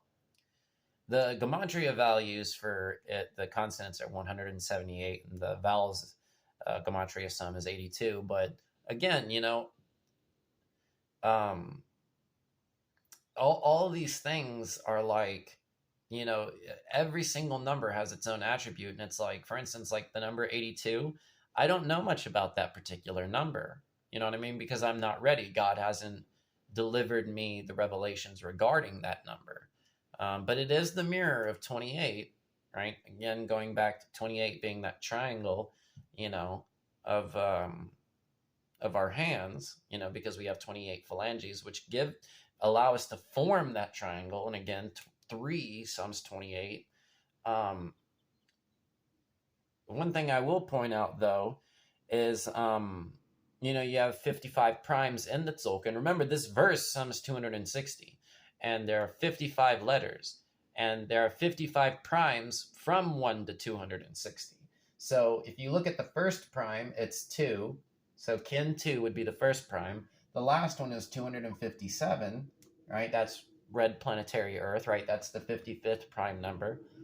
So the very center one would be the 28th, right? 28, that's 107, right? That's blue electric hand. Tone 3, seal 7, right? Tone 3, seal 7. We have a triangle designed within our hands, right? If we put our 28 phalanges together, right? 28 is 7 triangulated, so 1 plus 2 plus 3 plus 4 plus 5 plus 6 plus 7, triangulated, right? Sums 28. Made up, or those 28 phalanges are forming a triangle here, right? And again, 3 sums 28. There's all these different various things, right? That's the 28th prime. 28th prime, right? And the vowels sum 82. So it's like, I think about it for a little bit. It's like, yeah, okay, I understand. I kind of see what, is the attributes of 82 and how they're being used here. But you know what I mean? The knowledge of these things comes at its own pace. We're dealing with numbers here, so they're infinite, right? But it all has to do with things that are basically giving us a means to learn Christ's way, right? It's like the tree of life, right? Whose leaves were for the healing of the nations. As far as I'm aware, none of us are really healing nations, right? None of us are being able to put our hands on people and instantly heal them. So that's what we're working towards. This is why we're doing this. This is why we're trying to understand these things. You know what I mean? But yeah, there's a lot there. In terms of these things, you know what I mean? Like, I literally just kind of looked, I was like, how many Ken's names sum 76? And all of this came forth. Right? And yeah, I mean, it's pretty wild, how all of these things are interconnected, and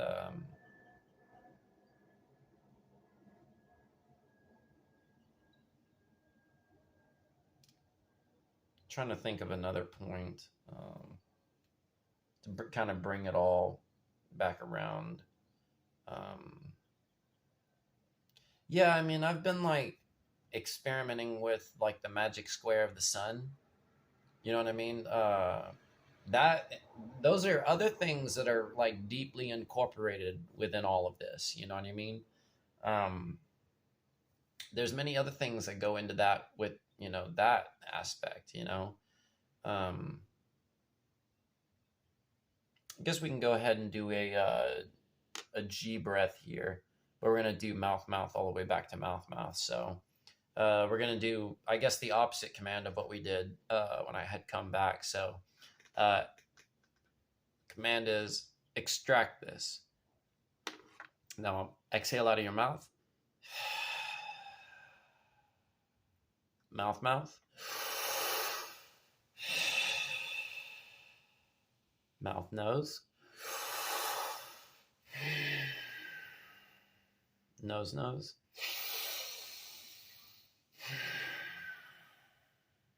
nose, mouth.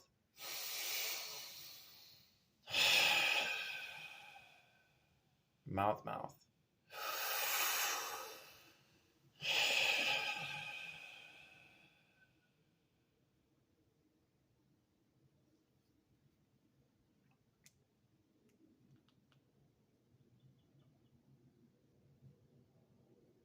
So yeah, it's,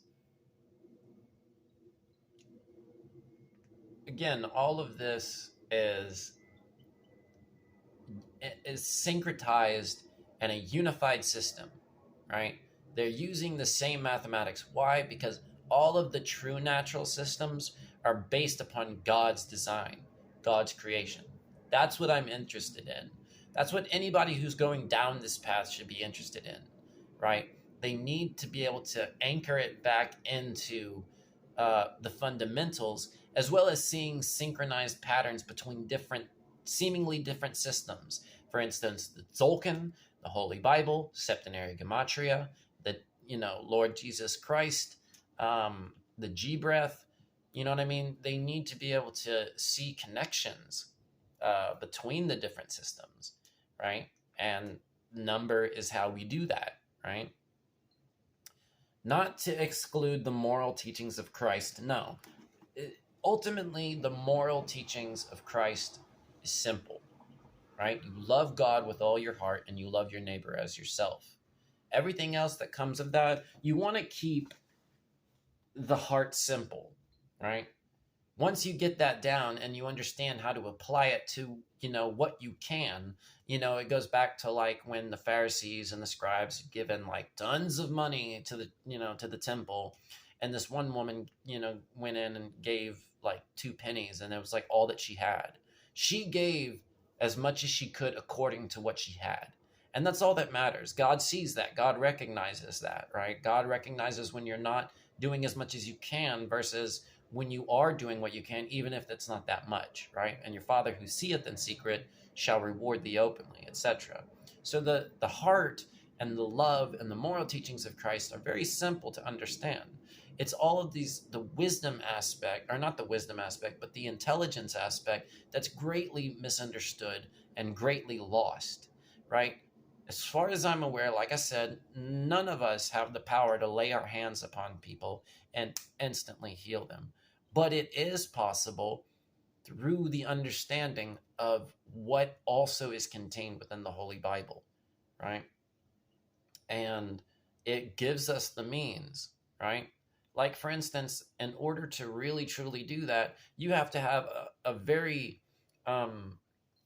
refined and profound understanding of the G breath. I'm sorry, I don't care who you are. If you want to be able to heal people literally just by touching them, you need to be a master of the G breath and the G energy, right? You otherwise you can't do it. If you want to follow the path of Jesus and cast out devils, heal sicknesses, and all of that, you need to learn the G breath. I'm sorry, but it's like level 1. Why? It's nothing new, okay? The G breath is not a new age woo crap, right? It's understanding mouth, like it's literally understanding the cross. You have mouth, nose, nose, and nose, mouth. It's a form of breathing that has been with us as long as we've had a nose and a mouth, okay? So this is old. This is ancient. This is an ancient technique of understanding the yin-yang, or the duality, just like masculine and feminine, up, down, left, right, forward, reverse, all those things of your mouth and your nose and your breath. But it's quaternary because you have, these 4 different ways of breathing, because you also have an in and an out. And this gives you 4 different codes, right? 8 different ways to breathe, 1 inhalation and exhalation, but 4 codes, right? And again, this science expands outwards, and you can go deeper and deeper into it and master it and get better and better and learn greater, more advanced techniques just by understanding this simple geometry, just by understanding this simple technique. It literally puts the access and the inclusivity in your hands, and you can become a master just like by being you, right? God has given you access just by you being you. It's your rights, it's your freedom, and it's given liberally to all men, right? Because God, the Spirit, uh, the Spirit is the true word of God, right? And that's written within fleshy tables of the heart, not um, not written with ink, right? Not written in a book, etc., etc. Um, so, I guess one more thing I'll talk about before I go, because I want to stop this by 2 hours, and it's going to be 2 hours and like 5 minutes. But remember, I was talking about the primal reaction of prime 45, which is 197, right? And that primal reaction being 198 being the mirror of each of Jesus's names, right? So you have Lord, which is 13. 13's mirror is 31. That gives you 44, right? And then Jesus sums 27. Its mirror is 72. That gives you 99 when you add them together. And then Christ is 32. 32. So its mirror is 23, and that gives you 55, right? All of these together sum to 198, right? That number, 198. Remember that? Okay, so let's do the same thing, but and by the way, Ken 198 is 3 mirror, right? 3 mirror. That's tone 3, seal 18, right? Tone 3, seal 18. And 18, divided by 3 is 6, so you have 3 sixes, right? But it's also the sixes for the equilateral here when broken down. It's also of the various different cycles of counting within a day, right? 60 becomes 6, 60 becomes 6, and 24 becomes 6, right? 3 mirror. It's the mirror between man and woman that unifies them, and that's mirroring Jesus Christ, right? 198. But let's do the same thing for Mary Magdalene, who is his counterpart, who is his twin flame, his divine feminine, right? Mary Magdalene. Mary sums 9, right? And septenary gematria. Well, 9's mirror is itself, 9, right? And remember, 9 is the spiraling back into heaven, right? So Mary sums 9, its mirror being 9, these together sum 18. Again, another reference to the 18, the white mirror, right? Luna. This is why and I'll get into that a little bit later on, but just remember that when they talk about pearls in the Holy Bible, they're talking about Luna, okay? And the Luna being the great female, right? This is why Paul in Ephesians 5:32, when talking about the alchemical marriage, it being a great mystery. There's many other. I'm going to make a video about the alchemical marriage once my knowledge of it becomes more refined. But Mary sums 9, so its mirror is 9, and Magdalene is 27, and that mirror being 72. So we're doing the same thing that we did with Lord Jesus Christ, but now with Mary Magdalene, right? Maybe I should do Lady as well. I never thought of that, but this sums 99, just like Jesus, right? It's the same thing as Jesus, because Jesus sums 27. Well, these two together are 117, right? And 117, I don't have time to get into it, but that's the number of time the words angel is mentioned in the Old Testament. Again, if my current understanding of it is correct, right? And there's one other time that the word angel shows up, and that's in the word strangely, right? Strangely, right? So that gives you 118 mentionings, 118 being 59 doubled, which is, Jesus Christ times 2, you get 118. Psalms 118 being the very center verse, mirrored in 2 separate ways by the sizes of the chapters, as well as it just being the very center one. And of 1189 chapters altogether, by the way, 1189, right? 89 being the 11th Fibonacci number, 89 having tone 11 of the galactic. I don't want to get into all of that, but yeah. So Mary and Magdalene, when mirrored and added together, gives you 117, right? So we have 198 for Jesus and 117 for Mary Magdalene. This sums 315. Well, if we apply the rule of Kalel, it's also 1 to 314. So the different starting points is 0 and 1. There's the masculine and the feminine, the on and the off, the circumference and the diameter, right? 315. The verse, I don't do much of the Old Testament, but the verse Genesis 1:27, where God is making male and female in their image, right? There's a lot of interesting things about that. But that verse sums 315. Okay? 315. And so both the mirroring of Mary Magdalene's name and Lord Jesus Christ's name gives you this 315.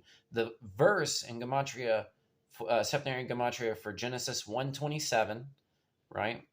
Which is 126 around 1, by the way, right? So it's like the same thing, right? Or 125 steps up to Ein Sof. Once you get to that doubling, boom, then, you have the doubling of the cube. But yeah, sums 315. Genesis 1:27, talking about man creating male and female in our image, as he says, right? Because God is both male and female, right? This is a great mystery, right? Ephesians 6:2. 6:2. But also all 12 zodiac signs in septenary gematria sum 315. John 3:14, this verse sums 315. And as Moses lifted up the serpent in the wilderness, even so must the Son of Man be lifted up. Right? That encoding Trismegistus, etc. There's so many things that are talking about this. But I just wanted to mention that, again, because pi is talking about the eternal creation, right? It's talking about the eternal creation of the two beauties. Holy Bible means the oneness of the two beauties, or the wholeness of the two beautifuls, right? The two beauties. And that is masculine and feminine, yin yang, eternally at one. The three, or, the circumference, right? The head, creating the endless stream of digits of pi going on and on and on forever and ever and ever and ever and ever. The alchemical union of the masculine and the feminine, God eternally creating creation. But yeah, I guess that's how I'll end it. But just figured you thought that was pretty interesting for my galactic birthday. Today was Kin 96. I'll go ahead and say the galactic mantra for it, which is, I empower in order to question.